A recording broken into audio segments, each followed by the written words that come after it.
What's up, guys? Appreciate you watching this episode of RSG, man. If you may not know, we have just started our Discord channel, man.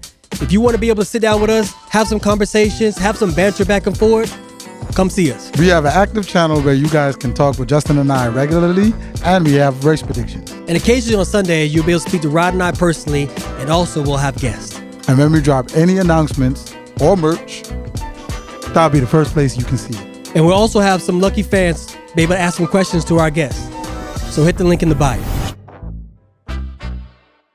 Justin Gatlin is the latest in a long line of sprint sensations to emerge from the USA.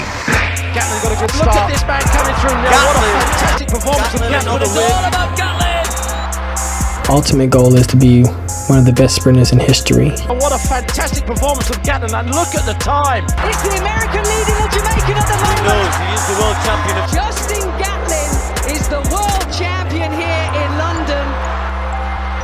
What's up, everybody? We're back on another episode of Ready, Set, Go. We in the building. Swamp Chronicles, we back at it again. We down here in Gainesville, Florida. You already know who I'm with. I'm with my man, the bearded wonder himself. And we got Mr. Double in the building, the legendary Joe Fahnbulleh. Yes, sir. I'm just glad to be here. The Bullet. The Bullet. Let's put the respect on his The name. Bullet. Now, the Bullet. The Bullet. Bullet, yeah. The real man. No, the real bullet. The That's real what they say, bullet. the real bullet. No shots at nobody, but No. I know him as the Bullet. I've heard that for several times. Yeah. Matter of fact, let's start there, man. Like, how'd you get that name, the Bullet? I mean, it's obvious. No. I don't know where exactly the point of origin came from, but I think I was just big and I was just fast, and then they were just like, oh, Fahnbulleh, Bullet, so it just, a play on words. Yeah, man. Listen, the player, when I see you run, bro, once you get up to speed, like, everything that comes to mind is either like the juggernaut. It's like, once you see this boy get in motion, ain't no stopping him. Ain't no stopping. Ain't no stopping. Ain't no stop. So when I see you, once you get up out of your transition and you start to move, I'm like, boy, beware, man. I remember, and I don't even know if you remember, we were there at World Relays, man. Yeah. Man, you guys were trying to qualify for the Olympics and everything, which is very historic for Liberia. Yes, it is. And man, and you got that baton on last leg, and you just watch your closing speed. I don't know if you knew your splits, but when they put the splits out, it was close to the splits of some of the greatest in the sport, such as Noah Lyles and everything. It was like 8-9, low 8-9 in your split, which is very fast. So I don't know if you know that, but I just wanted to say. No, I had no idea until now. But 8-9 makes sense though, because we always run 120, and like the last 100 will be like 8-8s. So I feel like I was in practice as far as the speed. But it was amazing with the crowd and everything. Yes, and then watching y'all achieve it. Yeah. And then watching you turn around and you realize it and all your teammates realize it. Yeah. I think I enjoyed that moment more for y'all because I know like organizing that 4x1 team for Liberia was kind of tough because there's not a lot of you guys. Yeah. And for you guys to make that type of a qualification had to have been big for the country of Liberia. What was that like? It was big, not only because for the country, but Matadi. Matadi was the Lone Star athlete for a very long time.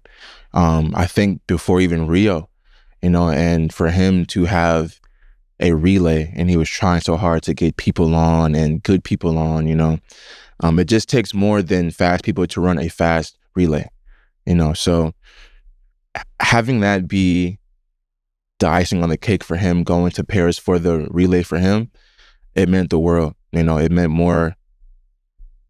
I feel like on my end, for me to see him go to Paris for the relay for Liberia, it felt amazing. The country as well, not just only seeing me and Matadi in the individuals, but another event. So they have another chance to watch people from their own country go out there and go compete. It was a good chapter for his career, for sure, man. It was. Really good chapter. Did y'all have conversation leading up to that relay moment when y'all qualified, or what was the conversation after also, The conversation before, it was just like, hey, guys, we have one shot. This is make or break. We have to go out there and we have to do it. Because the rest of us are so young, and Matadi's older, so we were like, all right, guys, let's just do it for Unc. Let's just do it for before. Yeah, let's just do it for Matadi, and then so we all buckled down and we're like, no matter what, we gonna black out. Man, we're gonna run. Yeah. But after, just pure joy, just being on the track, just watching us, like, oh my gosh, and then we didn't make it, and then Matadi was just like about to cry. So that right there just meant the whole world. Yeah. Speaking about that, man, y'all making it, but so much African countries making it, and y'all Also having that making little it. viral moment where all the African countries are in. Jumped in there too. Yeah, we like, we ain't from Africa, but we from Africa, if you know what I mean. Yeah. You know what I mean? Yeah. You know what I mean? So what was that like? All y'all celebrating together, Ivory Coast, Yeah. Ghana, Kenya, and everybody celebrating that their 4x1 made it. Like, what was that like, that moment right there, knowing that all of that has made it there? What was that? Unity, everybody. No matter who you race against, at the end of the day, off the track, you are still friends, and on the track, you obviously competitors. But just seeing the African countries and multiple African countries make it, you can't really describe it, because we know that Africans are fast, but on the world stage, where do they compare? And the world relays just showed y'all that we are, one of the best. No, I agree. We know 100%. y'all coming. Yeah, I think it's not the lack of talent that Africa doesn't have. It's the fact of it might not be the quality of coaching. Okay, yeah. You see what I'm saying? Yes. And sometimes that's all that's needed, because you'll see that there will be certain Africans from different countries that'll come into America and come to different colleges, and then they blossom where they're at, right? But that doesn't mean that their talent can't be housed there in Africa. You know what I mean? Right. I think it was a beautiful moment for me, because even though there was athletes that may have come before y'all, your generation was actually the pioneer of consistency. Now, there's so many Africans from those different countries that can say, we can do this too. Right. We can run fast too. Right. Can be inspired by that. Yeah. Yeah. I didn't really know that I was such a naive little kid. When I was watching the Olympics and like world champs, I thought everyone was from that country, but that's not the case. No. People can be from the UK and go run for Jamaica because of their heritage, and vice versa. So people coming from Africa and being in the States and being coached by actually good coaches, we just need the facilities there back in Africa. And then that's what also Matadi is trying to do. It's just bring what we have here back at home so we can flourish. Like how soccer is big in Africa. Yeah. We need the same facilities for that, for track and field. Let's speak about a little bit about your heritage. How are you a Liberian? Where'd you go to high school, and what's the connection to that culture for you?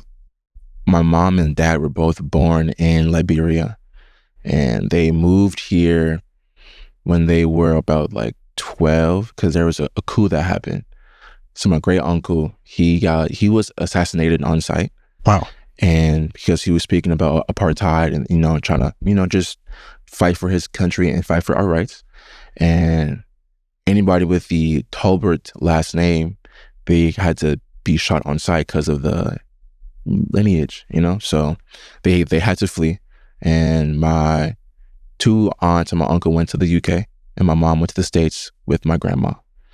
And from there, time passed. I went up to Minnesota because my aunt was getting married, and then my mom was like, this is not a bad place to stay. And then time passed again, and I was at Hopkins. So shout out to Hopkins. That's where I got my start. My high school coach, Nick Lovis and Austin Salargo, they coached me more than just being an athlete, being a good human, a good person.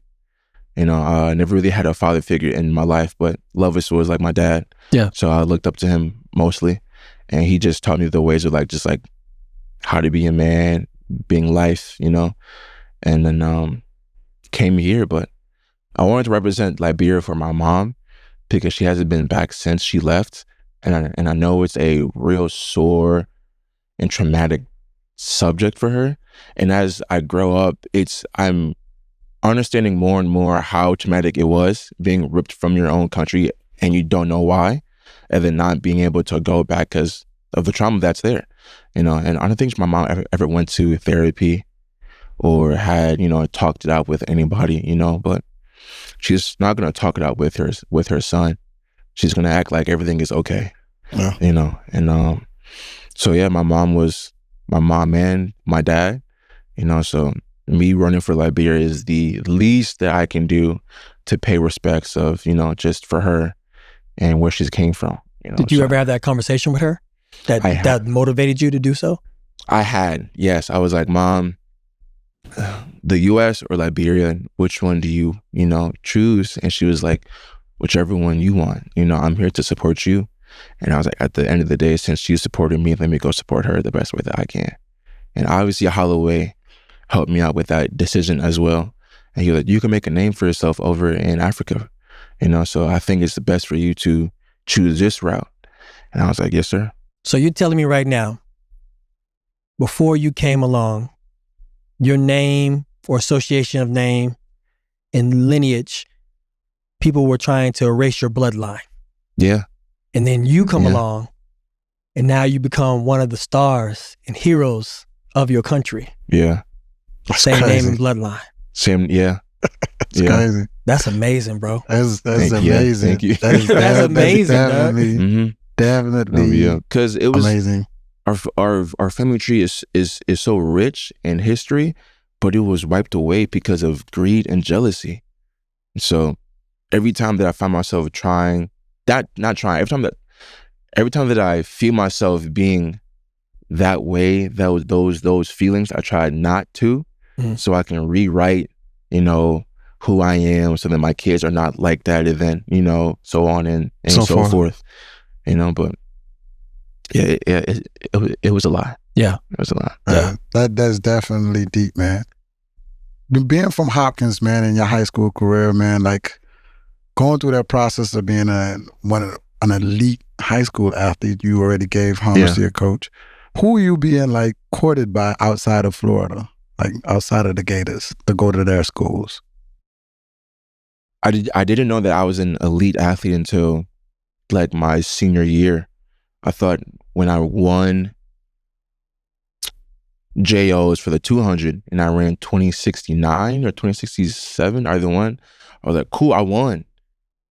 And like that was it. And then it started, and then it got real because I was taking an ice bath, and then who was it? I think Carl Lewis DM'd me on Twitter, and I was like, "There's no way." I was like, "There's no way." I'm mad at him in the ice bath like this. Hold on. No, I got up. I was like, "Coach," she was like, "What?" I'm like, Is there two Carl Lewises? No, Because this can't be Carl Lewis. No, but I forgot what he said, but that was where I was like, oh, okay, this is like kind of real. And then the Wisconsin coach got into contact with me, Coach Kareem. Coach Kareem is an amazing guy, honestly. So I took a visit to Houston, Wisconsin, ASU, Nebraska, and Florida. I took a home visit to an unofficial to the U of M, where Minnesota. Okay. Not your Miami. Yeah. Not Miami. But Miami they came to visit me though, because Coach Flacker was at Miami at that time, I believe. So you were sought after, and you didn't realize how good you were. Yeah, I didn't realize how good I was until after that day, and then that's where I was like, all right, cool. Now it's like pressure, but since I wasn't around speed in the South, I didn't really feel the pressure. Because I feel like when you are in Texas or when you're in Florida, you go to the invites, and then you see people from different states. I was never around that. I was up north. I was running cross country at the time. And cross country runner that dropped 2069. He was track sheltered. Yes. Yeah. Bona fide track sheltered. Yeah. Yeah. And I came back down, but yeah. Being an elite athlete, that right there in high school it being sought after by different coaches, it's a different level of excitement, but also a blessing. I didn't know how I was gonna pay for school, pay for college, but I knew that I was gonna go to college. So track being that outlet that saved me in a way, I can't, not do all that I can right now to repay it back. Yeah.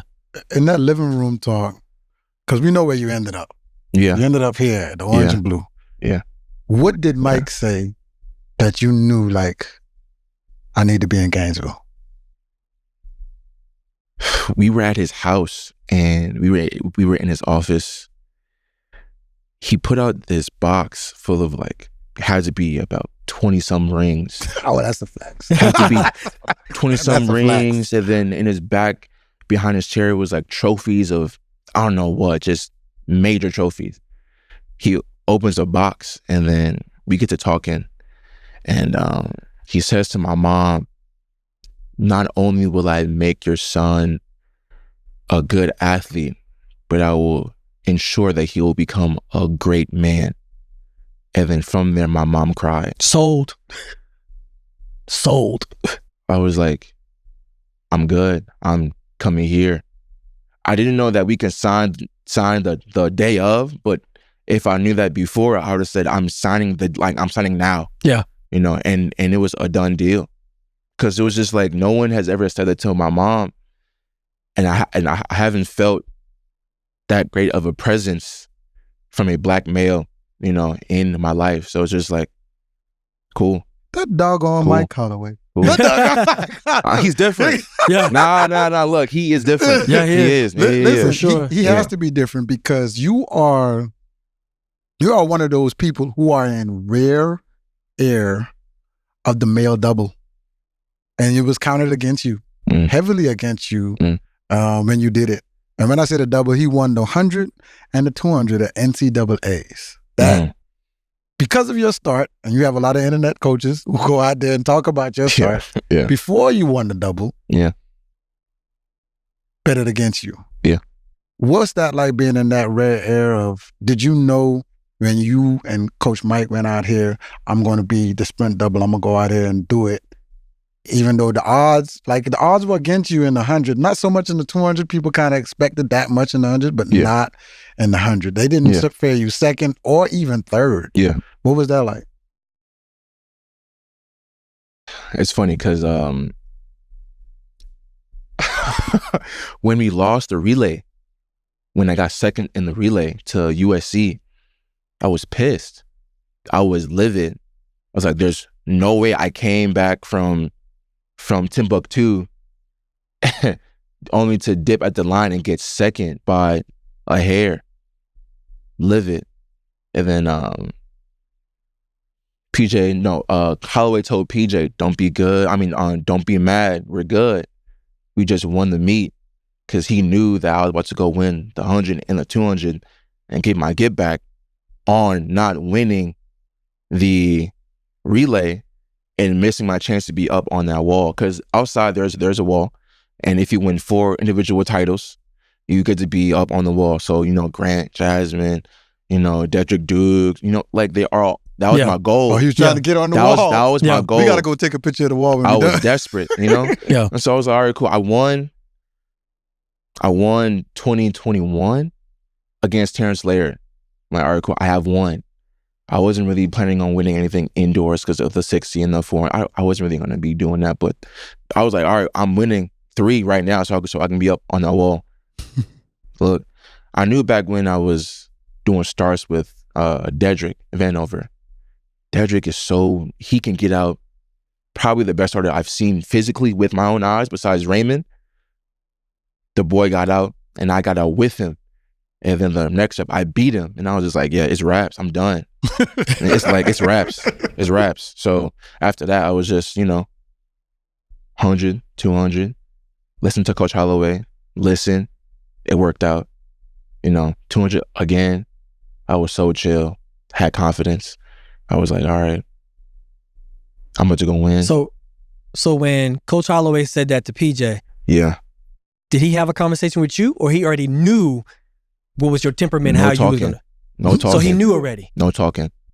No talking. I got flushed out. Maybe even if I got flushed out, I don't know. But I put on my warm-ups. I went out to the practice track in Oregon, you know. No talking.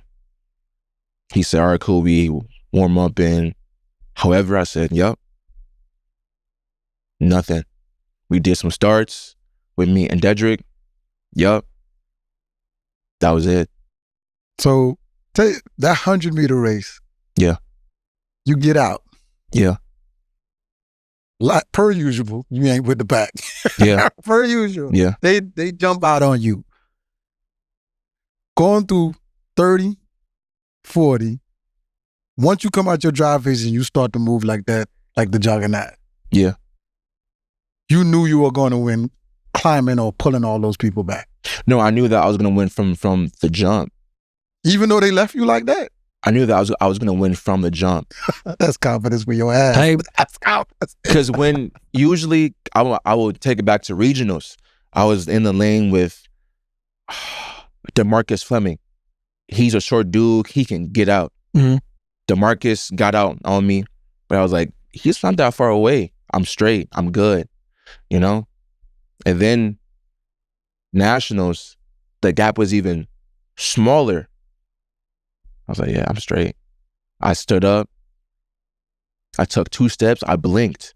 I was with them. I took 2 more steps. I was in front of them. I took 2 more steps. The race was over. I said, yeah, I'm done. You know, I was pissed. Yeah. I was highly upset, and I was desperate to win, not only for myself, but also for Coach Holloway, because he done put in so much work from SECs and to that point. Me and him, I don't know what wavelength, but we were in tune the whole way, and it was just like it was another level of locked in. I came out to practice probably an hour and a half early, stretching, warming up, doing everything right. And I brought the whole team with me, and I was holding them accountable. We can't be late. If you show up on time, you're late. Yeah. If you show up 10 minutes early, you're still late because you have to be in the mindset, I'm going to go run.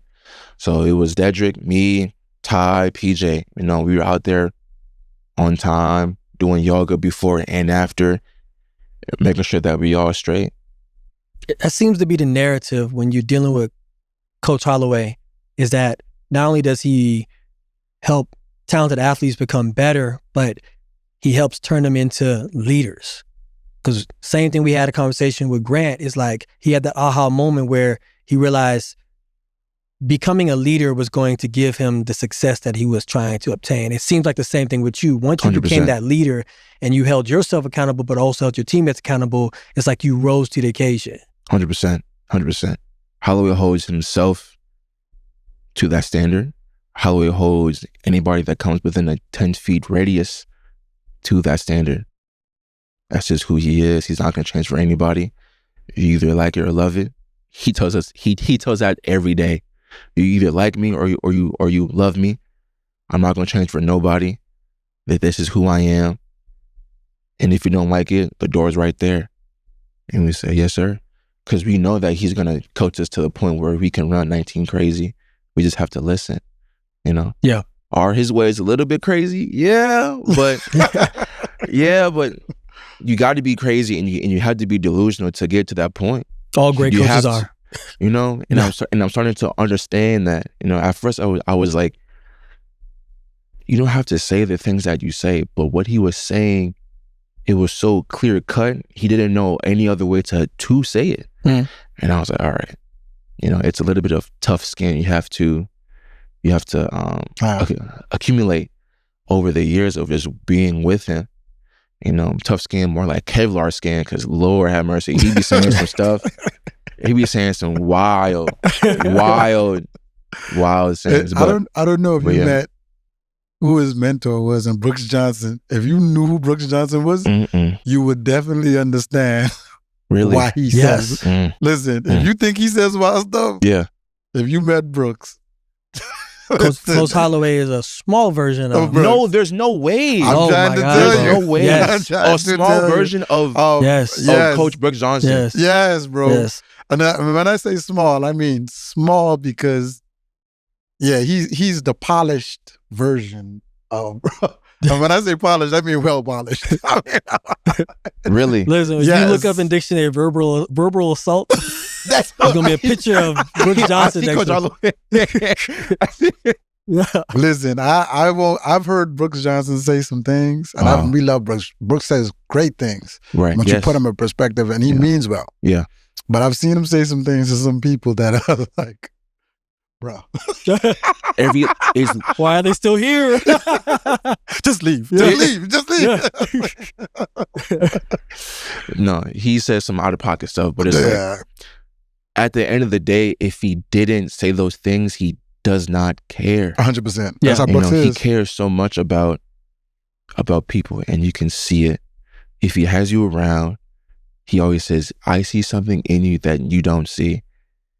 And he tries to bring that out, out of us. Mm-hmm. So no matter how mad we are at him, the next day we come out here and it's like, all right, how can we get better?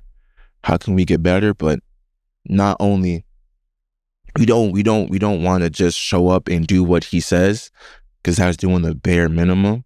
How can we take it a step further, and by mastering our craft?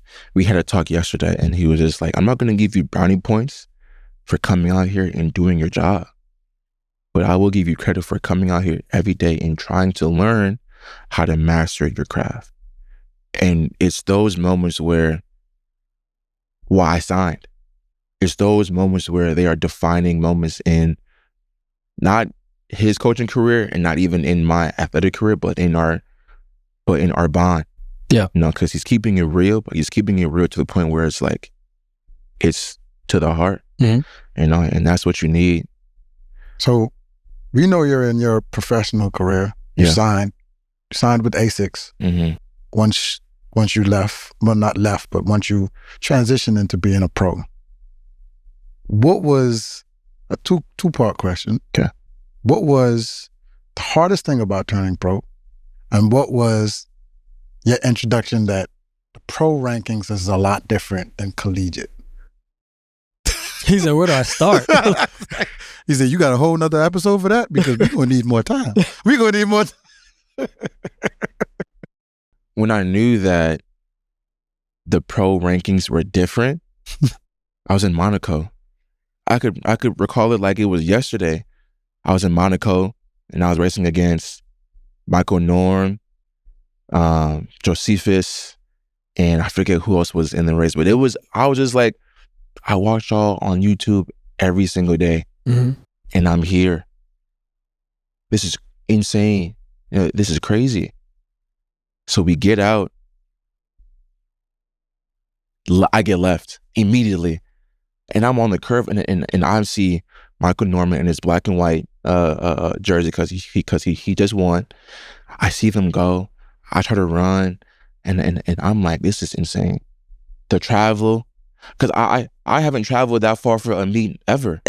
I was in the U.S., Arkansas, Texas, not even in L.A., just Oregon, right? And maybe 3 hours. Yeah. Maybe 3 hours, 5 hours max. Yeah. I'm having to go to a different airport, look for a different language, be on my P's and Q's, where everything's, to segue back to where the difference between college and the pros, it was effortless. We were like sheep, The athletic directors would just, not the ADs, I forgot the title of it, but Melendez, he would like plan everything. Mm-hmm. And he would plan with let's see, what to wear on each day, where to eat, how to travel, be on the bus at this time, be awake at this, everything was just set in stone, like planned. Pros are just by yourself and with your coach, maybe even, because the rule is you have to have 3 athletes at a meet for your coach to be there, or else the coach has to get his own hotel room, Mm-hmm. And usually the coaches are college coaches. They have to go train the collegiate athletes, Mm-hmm. So it's just like, your agent is also there. And if your agent was an athlete, then he's cool too, you know, so he knows how everything works, right? Thank God I had Leroy there my first year out, or else I'll be lost, you know. So biggest difference is you're just by yourself. And by yourself means like you're by yourself. Yeah. And if you're with, like, let's say Astra, they travel as a whole group. So you have friends. Or Star Athletics, you have friends, you know, because they travel as a big group everywhere. There's like 8 of them, you know, cool. I was over there thugging in Italy for like 2 months. I get it though. On my lonesome. I was just like, this is different. Yeah. Different. Eating, sleeping, sitting at the table, like trying to figure out a pastime. I always try to tell young athletes who are going to turn pro, because no one does this for these rookie athletes, which is in collegiate realm, everything's handled for you. Like you said, you may have to go 1000%. to the West Coast if you're on the East. You may deal with a little bit of time difference, but you get acclimated to it. Yeah. But when you travel to a whole different country, a whole different environment, your diet has to change. Everything is so different. Yeah. Like it's almost like you kind of like digress. It's Yeah. like you almost like go backwards in a way to where you're used to a posh system that gives you everything, and all you gotta do is run. Now it's almost like you're in survival mode. Like, hold on. Yeah. Let me make sure I set my alarm to the right time, because if I fall asleep and I'm jet lagged, I might miss the whole day. I missed so many flights overseas because I couldn't read the board. And then the flights would change. In America, you can sign up for a text message. Hey, your gate has changed. Oh, there's no text overseas. You had to keep on constantly checking the board, seeing if the gate has changed. If it is, cool. Who do I ask to go see about where the gate is? On how to get there. They speak Russian. Yeah. They speak German. Yeah. I don't know. Like I'm over here on Google Translate. I need help. My flight has changed. Like, come on now. Like you feel paranoid. 1000%. No, which but could raise your anxiety and everything. yeah, then your body feels different because of the air, the altitude. Didn't know that you had to wear compression socks or Yeah, on the plane. Oh, you You have learned to bring hard, bro. what? Oh, you was learning hard. So you basically answered both questions when transition was the first question. yeah. Your transition was horrible. It would have been worse if my agent wasn't there, you know, because every meet is like a national meet. You're running against the best in the world, you know, and I'm running against people who I looked up to. Now that I'm not going to say I'm experienced, but now that I've been on the circuit for a few years, you can't have that level of admiration towards other athletes. No. Because then the killer instinct goes away. You know, Shohei Ohtani was saying they were playing USA. Japan was playing USA. And he said, if you give them any sort of praise because you watch them on TV, you've already lost. If you give them any sort of doubt, or if you give them any sort of like, you know, comfort in your own heart, then you have already lost because you won't give it your all. You won't go out there and you won't compete. Yeah, that's true. And then I was like, that's real. You know, that's real. High school, I didn't really care who anybody was because I was track sheltered. No. I didn't know who nobody was. So first race was JO's. I saw Squirrel. I said, who is Squirrel? who are they calling Squirrel? You know, I didn't know who nobody was. No Cameron Miller, nobody. I was just out there running, trying to run for fun. I would have paid to live in your mind and know your thoughts through that transitional phase for you from like high school to college and college to pro. Like I felt like you were like literally learning on the fly. He had to have like 100 WTF moments. What Like, the- what the fuck is this? What? the fuck is that? Who? When? What? Where Dog. am I? The first time we had to warm up for a track meet, we did like 30 starts. And I'm over here like, I'm tired. Why are we doing so many starts when I have to go run a 200 in like 25 minutes? Yeah. Can I calm down? He's like, no, again. I'm like, all right, boss. All right, boss. I'll do it again. But it was learning on the fly. Yeah. But like I said, the school makes it easy. Holloway made it easy. He was just like, follow me. I'll tell you what to do. Calm down. You know, but the WTF moment we were at the Oregon for the first time. And I was like, this is a nice track. And he was like, stop, it's a track. And I was like, it's a nice track though. No, no, no, it's a track. It has 400 meters, 200 meters, 100 meters. It's a track. That's it. And I said, okay. I said, okay. It's a track. It's a nice track though. But it is a nice track though. It was. I was like, wow. It's like, because it was fresh. Yeah. I think it was, yeah, 2021 fresh, right? They finished it, yeah. John was glistening. I was like, bro. woo! It looked like a spaceship, like he was inside of a spaceship or something like that. Most def. Yeah. So do you have a different perspective now on how to operate as a professional? 1000%. Yeah. Yeah. You have to be your own boss. You have to be selfish. You have to be courageous enough to speak up for what you want and for what you don't want. You have to be mindful of what you eat and how you sleep and where you go. You have to make the controllables cemented and try to make the variables controlled. Mm-hmm. So whether that's your sleep, how can I sleep the same in Gainesville, in London, in Kuwait? How can I sleep throughout the same way to get the same quality of sleep? How can I make the controlled cemented? So like you have the same playlist. Listen to the same playlist as you would in Gainesville, as you would in London, and as you would in Lausanne. Replicate. You know what I'm saying? Consistency is the biggest factor, I would say, to being a professional athlete in our sport. That is, it's different for every sport, but in our sport, consistency. I don't know how you operate when you're overseas now, but one thing I learned, and this was from OGs that taught me, was you're not on vacation. Yeah. Who cares about what's going on if you're in France during the day? The race is usually going to happen at night. And if you look at time compared to at night in Paris to where you at in America, like usually you're up at your point in America at that point. They taught me to sleep throughout the day as much as I can while I'm overseas. Yeah.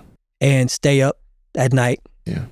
Overseas, because you'll be still in your same time zone. Yeah. So now you're not gonna get wonky and be like, oh, I have to live like a Parisian. You know what I'm saying? Yeah. Or I have to operate like a Parisian, and you're only there for 3 days. Yeah. So stay on the time zone that because you're gonna be running at that same time. If it's 8 a.m. in America, it's gonna be almost like 4 or 5 p.m. Wherever you're at overseas. Yeah. The OG that taught me that was Dundee. Dundee taught me about the importance of scheduling your sleep on a long flight. Because when you land, is it nighttime where you land? And if it is, you want to be up the whole flight because you want to stay on that same schedule, or the time when you're going to be racing, you want to be up and like active. Yeah. So OGs taught me that too. And it's a whole different mindset, different ball game. Different ball game. But did you find yourself at a point throughout that, I'll say that struggle phase, that you was like, I'm tapping out? I'm like, I can't do this. I'm tapping out. Like, this is crazy. I called Woti. She was like our mom here, and she was like my therapist at the time. I was like, Woti, I'm 2 months in of being over here in Italy. I'm 2 months in. I want to come home. I want to, because I came to the circuit after nationals. So I was still like running, and I came and I was just like, all right, let me just see how it is for next year. So I'm not, I can dip my feet in the water. I was like, OT, I want to come home. I was crying. I was like, look, I want to come home. And I've been running over here for a long time. Let me just come home. Jazz came in, visited me. That was nice. But still, after that, I was like, dog. Yeah. And I was like 19, maybe even 20. Yeah. Yeah, baby. Like, right. And I was just like, dog, I miss my mom. You know, first time me missing my mom, actually, you know, I was just like, nah, I want to go home. But that was the only moment though. Yeah. Ever, like once she said, no, you're okay. You're staying over there to go finish out the next 2 races. You're okay. I was like, all right, man. Yes, ma'am. 2 months is a long time though, too, bro. That's a long time. That's a long time. To feel like you're in your own little bubble too. Yeah, but it was the 2 months flew by because where I was at, I was with an Italian family, and we were on a nice villa in Tuscany, and they cooked breakfast, lunch, and dinner, and we would talk to them. I was learning Italian a little bit, you know, but that sense of family made time go by quicker.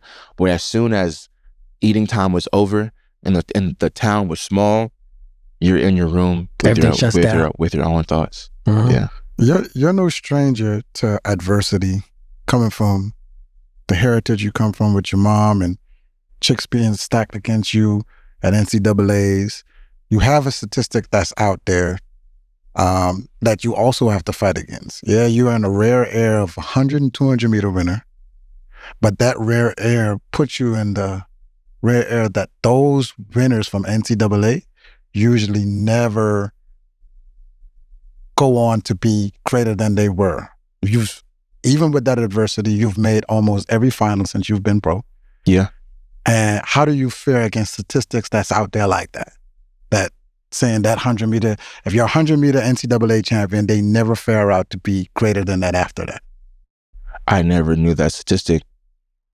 There's not a lot of them that fare out after You know, but even if it is out there, I don't really care. Holloway knows what I can do. 100%. I know what I can do. 100%. Stats for stats. People break stats all the time. I don't, you know, I'm not going to have a statistic determine my destiny, determine who I am, determine what I can do. You know, only God can. You know what I'm saying? So I'll leave it up to him. It's definitely a great way to answer that question, man. I saw you the year you dropped, I think it wasn't last year, it was the year before, but you ran 9 seconds here. I think it was at Tom Jones? Yeah, I think Tom Jones. Yeah. That was scary, bro. Mm. That was scary. That was your first time running 9 seconds? Or second time? First time running 9 seconds. That was your first time. What was that like for you? Like, how was that? Pissed. You was pissed? I was pissed. The first time you subbed 10, you were pissed? Before I was pissed. Yeah, because we were on the line, and here comes Noah trying to be all funny, right? So he's shaking everybody's hand. I'm like, don't shake my hand. Like, I'm locked in, right? Yeah. The finish line looked so close to me. I was like, I'm good. I'm good. Here comes Noah trying to shake my hand. I'm like, all right, bro, I'm chilling. Like, stop. Yeah. Nah, shake my hand. I'm like, oh, come on, you know? And then a false start happened. I'm like, but I was out with everybody. I'm like, if I'm out with everybody, I'm good. You know, that's like my deficit. If I'm with them, I'm good. You know, second time that happened, I hear Coach Holloway, do it again, cross the field, do it again. I'm like, all right, cool. I will try to do it again. Well, as I got in the race, everything blurred. Everything got like gray, you know, and I didn't stop running until it was like a 120 because I didn't know where the finish line was. It was just like, just run. Yeah. And keep on running. You know, beat Kendall Williams next to you. Go see Noah Lyles. Be next to Noah Lyles. Go have that desperation to go win the race. You know, and I was mad because he was trying to be funny and shake my hand. So I was like, bro, come on now. No, but so have you ever seen Michael Jordan's Last Dance? Yeah. Okay. So a part of his story is he's accomplished everything he could accomplish. And usually when you're at that point, you become complacent, right? Yeah. He had to make up situations to emotionally charge himself up to keep being the Michael Jordan that we know he is, right? And it seems like listening to your story from that part to how everything went down for you winning your double, you're an emotional athlete. Yeah. Like, you know what I mean? Like, 100%. I think that for your consistency, it's like you have to find something that you can tap into emotionally and go out there and be like, I'm about to tap in. Yeah. You know what I mean? Yeah. And for me, I had to create a persona. I had to go from being Justin to Jay Gat. Jay Gatt was ruthless. Jay Gatt was the guy on the field who didn't care. You trying to take money out of my pocket, food out of my mouth. You know what I mean? Like, we're trying to battle. Now, Jay Gatt would only come out every 9 seconds or 19 or whatever. You know what I'm saying? But the fact is, I had to utilize that because Justin was just chill. Yeah. You know what I mean? Justin would be like, oh, all right, we ran. Cool. All right, live to fight another day. But Jay Gatt was like, nah, today's my day. You know? Yeah. I see that in you. I see that kind of person that you like. If you tap into that emotional state, that finish line is going to become closer and closer for you all the time, like you said. Yeah. Now, you No, recognizing 100%. that, or him recognizing that in you is really key. And tell you why. Because everybody aren't emotional runners. So if you were the opposite, you would fold. Yeah. And a lot of runners, like when they deal with that type of emotional state, they fold under the pressure. So him telling you that is definitely a good gem that you probably want to go back with your sports therapist or psych or whoever and try to work that and to see how you can harness that to be a better athlete. So I definitely think that was a good gem that Even with you Mouse. just gave him, yeah. You know what I'm saying? Mouse is an amazing coach to where if he's able to know what he can pull out of you, and now you know that, he's gonna capitalize on that moment to make sure you're gonna be the best Joe. You know? 1000%. Yeah. There's been times in practice where, you know, where people push the button, he smashes it, you know, and then we go run something that's like, what was that? Yep. And then we're like, boss, I have no idea. I was mad. We ran. That glimmer. You know? That glimmer of greatness. And it's just like, whenever he taps in, because since he knows us and he knows what buttons to push and not, and who the athlete really is, you know, if we're having not a good day, then he can tap into that and say, look, let's just do this today. Or he'd be like, no, fuck you. We gonna really be, you know, out here thugging and we gonna run this 120. We gonna run this 300 all out. And he gonna talk some shit. Then we like, all right, cool, bet. You know what? Thank you. You know? And then, yeah. So. Man, we definitely know he bring out the best. Like, I watched you guys last year, his pro group, which is crazy. I think you guys have one of the fastest as a pro group 4x1s out there when you guys ran 37.6. Oh, yeah. Oh, yeah. Crazy. Yeah. It's just crazy. What was that like? And the synergy between you, Grant, Arian, like, what was that like, man? And I think you're the only odd one out that's not American. Yeah. It's not American. And most of I think a lot of people weren't even checking for y'all. You know what I'm saying? Man. No. But Grant said it takes chemistry. You know, Grant said that if he's on a relay, people know that he's going to give 110%. You know, people know that if I'm on the anchor leg, I'm going to run anybody down 1,000%. You know what I'm saying? Yeah. The synergy we have between our pro group, just like a whole big happy family, but we hold each other accountable. You know, we hold PJ accountable. We hold me, Ariane, and Grant accountable. You know, if your hand is not where it's supposed to be, or I always ask, do you want my hand higher, lower, more out, more in?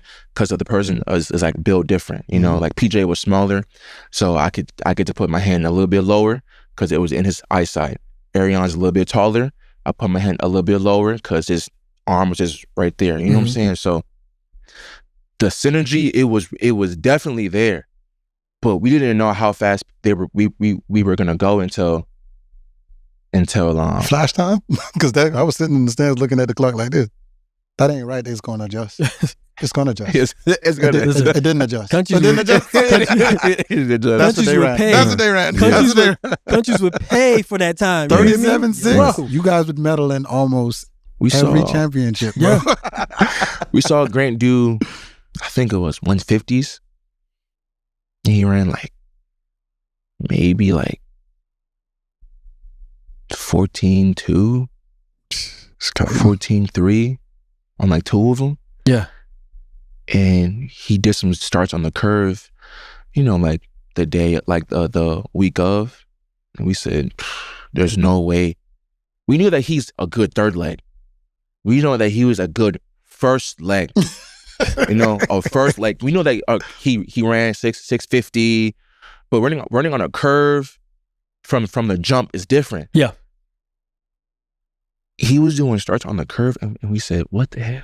We said, what? We knew PJ was going to fly, but the factor was Arion. We had no idea Arion was going to run that turn in like 2 seconds. I'm not going to lie to you. Yeah, Arion ran up on me so bad, I was like, this was not in practice. Yeah. We practiced this gait because that's how fast you were running. You did not do this in practice. Who you? So Who are you? I tried to leave a little bit early without being out of the zone. Yeah. And the exchange was still like this. I was like, wow. That right there was the moment where I was like, all right, that's different. Yeah. That's different. But yeah. Yeah. That was insane. It was definitely insane, man. I think I called you on the phone. I was like, bro, these dudes just ran a big world lead, and they just trained together, bro. It was crazy. I literally, as soon as he called me, I literally looked for the video. I was like, oh my God, they are cooking. Because we always been saying, we was like, because Team USA never gave Grant an opportunity to be on the relay and Arian. And then we didn't understand why they weren't in the relay pool to begin with, to be able to have the opportunity to see that unfold. We were like, bro, like, this is a no-brainer. It's a no-brainer. Like, what's going on here, you know? But, you know, I don't know why. politics sometimes, but that right there showed that both of them are well-equipped. Same with you, are well-equipped to be able to handle that, for sure. That accountability, that synergy, that chemistry that you were talking about, it's the secret to what makes successful relays. It's not always just finding the fastest 4 guys and just go out there and just run.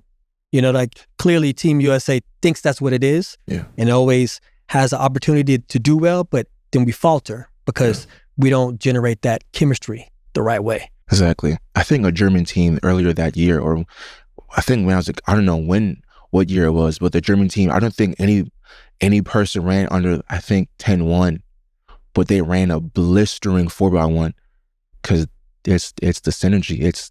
They train together.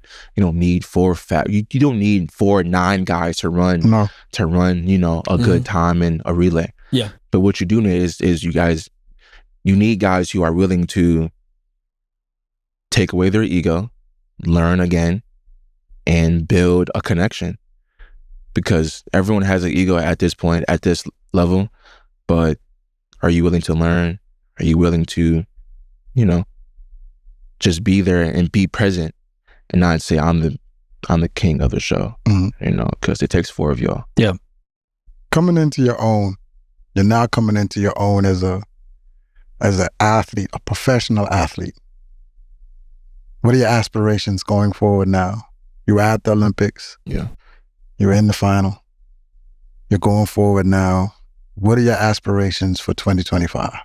I was at the Olympics, and I've been in every final, but I wasn't in the final, you know, if that makes sense. Like, I wasn't there. I was a lane filler. I wasn't in contention. I wasn't in, you know, when the camera pans and then you see like 1, 2, 3, 4, I was in the back.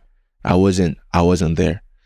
My goal for this year is to be there, is to be in contention, is to be with everybody else, is to wherever they're at, I'm there too. You know, I'm not going to chase a number, chase a time, because when you do that, you run slower. We got to chase execution, and we got to chase consistency. And that's what me and Coach have been talking about all year. You have to execute under a high level of stress, execute beneath pressure. And when you do that, then you can race anywhere, you know. Like he said, it's 100 meters. The distance does not change. The surface might change, but it's still 100 meters. It's still 200 meters, you know? So that's my aspiration for this year. It's just to be there, you know, be with the pack and have fun, you know, because I don't know. I'm going back and forth when people say you can't have fun in the sport. You have to have this killer mindset, killer instinct to go out there and to go run. I get that as well, you know. But if your mental is taking a toll and you can't even tap into that killer mindset, what are you supposed to do? I'm gonna tell you what You know, a coach used to tell me, which is I find to be true, and you correct me if I'm wrong. He said, "Yeah, you can have fun, but you know what's more better than having fun? winning. Yeah. He said, when you're winning, you're having fun. Yeah. He said, you've never seen too many happy losers, especially if you're competitive. Yeah.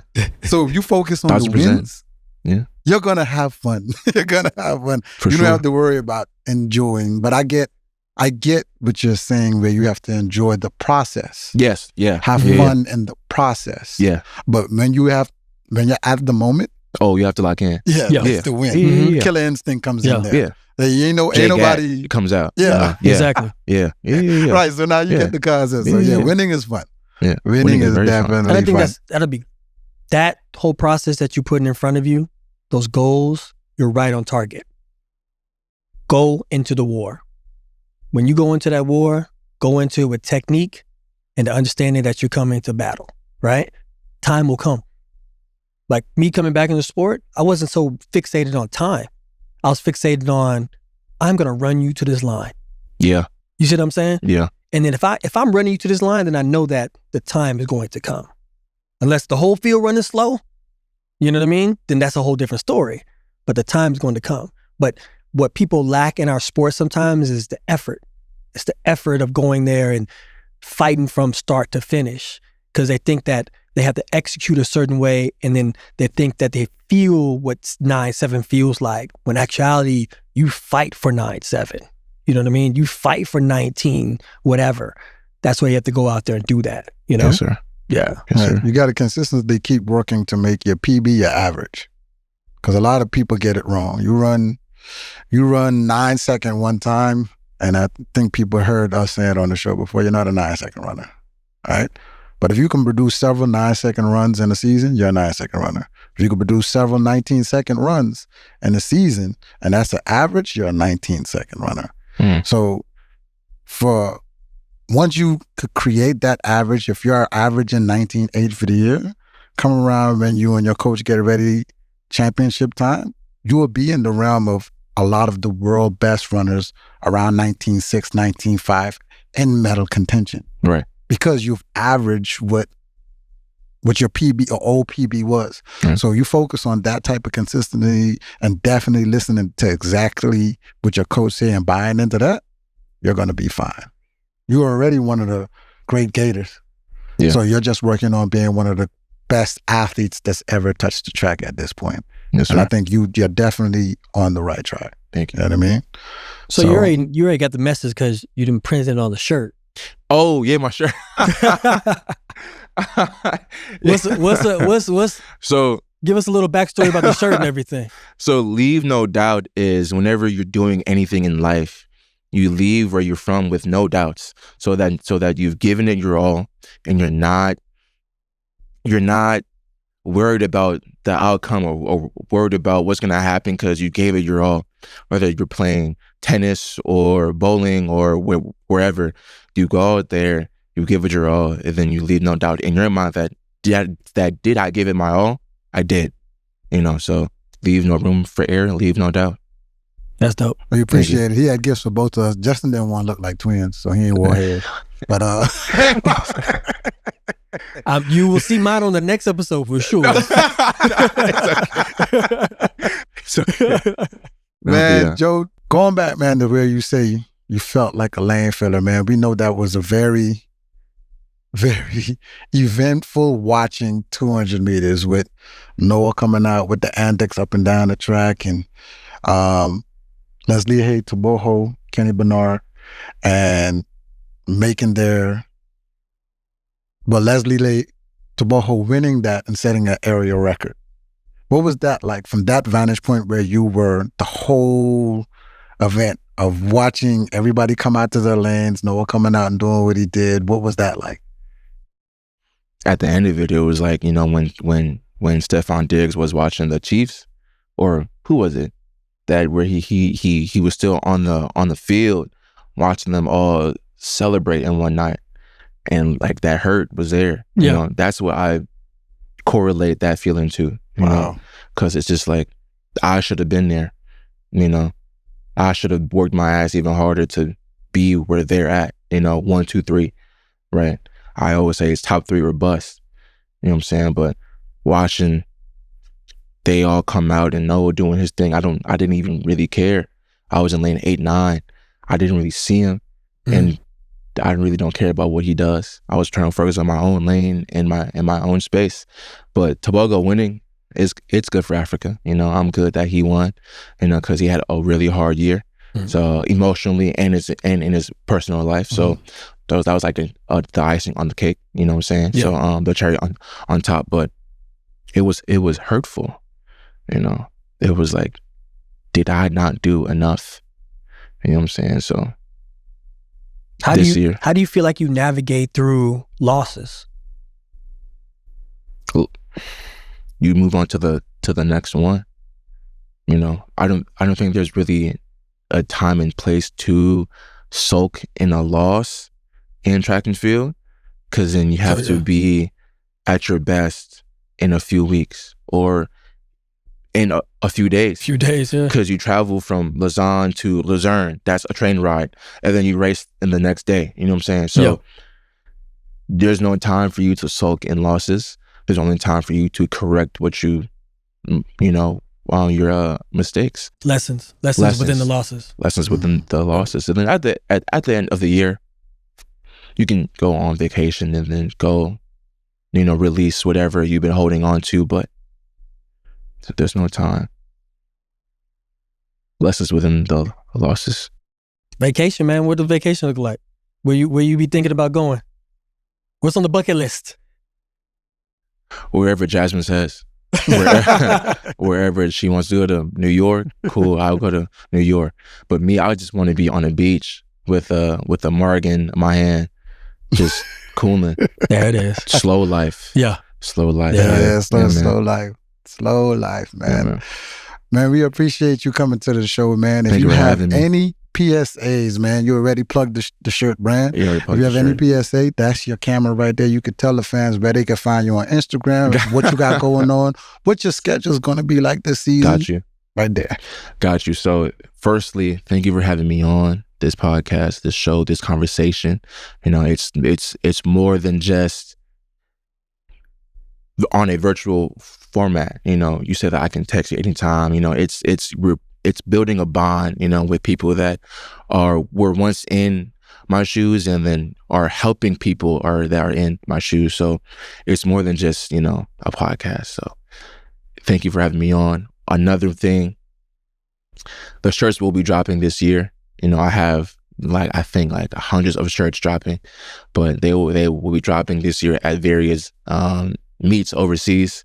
I will be giving them out. So please look out for that. And if you just want one, just DM me on Instagram. I made a new Instagram account, avgjoe.xi. Go follow it.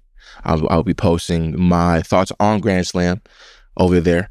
And then that's it. I'll be going to Monaco, Rabat, Doha. That's the first 3 meets of the year for me. And then you know how it is when you run fast, you get more to the next one. You get more meets. But yeah, that's basically it. And I'm just waiting. I'm ready for the whole year to just start, so I can just race and be healthy and just run fast. So yeah, thank you again. I want to say, man, we're rooting for you. Thank you. Because the journey that you've taken, you are actually the essence of track and field. Thank you. Right? There's a lot of people who come in here and who are already pre-crowned as the man or the woman, and they get a lot of perks. But the path you've taken, it comes with so much growth. Yeah. Right? I just want you to make sure you stay tuned, stay focused, stay locked in. Yes, sir. Enjoy the growth that comes. Don't be afraid of the growth that's going to come.